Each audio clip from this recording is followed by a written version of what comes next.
नमस्ते विद्यार्थियों, Hindi studio channel में आपका स्वागत है। Welcome to Hindi studio. आज हम मध्यमा बागरी देवनागरी लिपि का मानक रूप पाठ का प्रश्न और उत्तर देखेंगे। व्यंजन किसे कहते हैं?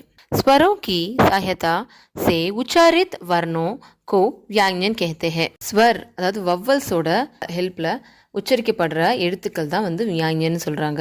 नेक्स्ट क्वेश्चन, संयुक्त व्यंजन किसे कहते हैं? उदाहरण दीजिए।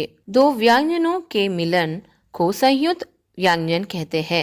इत और र को जोड़कर हमको क्या मिलता है? त्र। संयुक्त व्यंजन என்னன்னு கேக்குறாங்க, அதுக்கு ஒரு எக்ஸாம்பிள் சொல்றாங்க।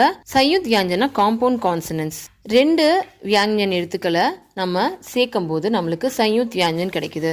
இதுக்கு ஒரு எக்ஸாம்பிள் தான் போட்டிருக்காங்க, இத் பிளஸ் ர் த்ர। இப்போ நம்ம ஹிந்தியில संयुक्त व्यंजन பாத்தீங்கன்னா க்ஷ, த்ர, ஞ, श्र, இதெல்லாம் संयुक्त व्यंजन। नेक्स्ट क्वेश्चन, अनुस्वर किसे कहते हैं? स्वर के बाद आने वाले व्यंजन को अनुस्वर कहते हैं। வவ்வல்ஸ் அதாவது உயிரெழுத்துக்கள் பக்கத்துல வர்ற வியஞ்சன் அதாவது கான்சனன்ட்ஸ் நம்ம அனுஸ்வர் அப்படின்னு சொல்றோம்। இது நீங்க மேலே அது புள்ளி வச்சு வரும் அந்த எழுத்துக்கள் எல்லாம்। இங்கு, இன்னு, சவுண்டுக்கெல்லாம் அந்த புள்ளி வரும்। கங்கா, சஞ்சல் அந்த மாதிரி இருக்கிற வார்த்தைகளும் வரும், சரிங்களா? 10th क्वेश्चन, विसर्ग के कुछ उदाहरण दीजिए। विसर्ग के कुछ उदाहरण अतः, पुनः, प्रायः, क्रमशः आदि।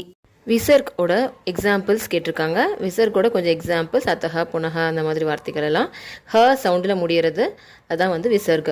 நெக்ஸ்ட் क्वेश्चन, 11th क्वेश्चन, अनुनासिक चिन्ह का उदाहरण दीजिए।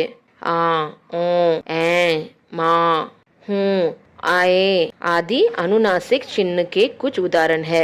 अनुनासिक चिन्होட எக்ஸாம்பிள்ஸ் கேக்குறாங்க। அனுநாசிக்னா சந்திரபிந்து வரும் இல்லையா, மேலே சந்திரபிந்து வர்ற அந்த எழுத்துக்கள், அதுதான் அதோட உதாரணங்கள்।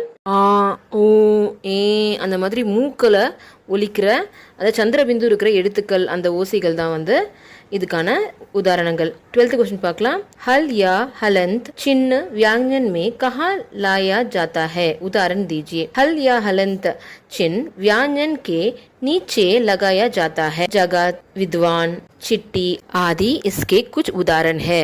ஸோ ஹல் யா ஹலந்த் கீழே எழுத்துக்களோட கீழே வியஞ்சனோட கீழே போடுற அந்த குறி, அதில் அது எதுக்குன்னா அந்த ஆ சவுண்ட் இல்லாமல் இந்த அந்த சவுண்டுக்காக வர்றது பார்த்தீங்கன்னா ஜகத், கடைசியில் இத்து சவுண்டு வர்றதுக்கு அது யூஸ் பண்ணுவாங்க। தா சவுண்ட் இல்லாமல் இத்து சவுண்டு வரும்। வித்வான், வித் தாவோட சவுண்டு வராமல் இத்து சவுண்டு வருது இல்லையா, அதுதான் அந்த ஹல் யா ஹலந்தோட யூஸ்।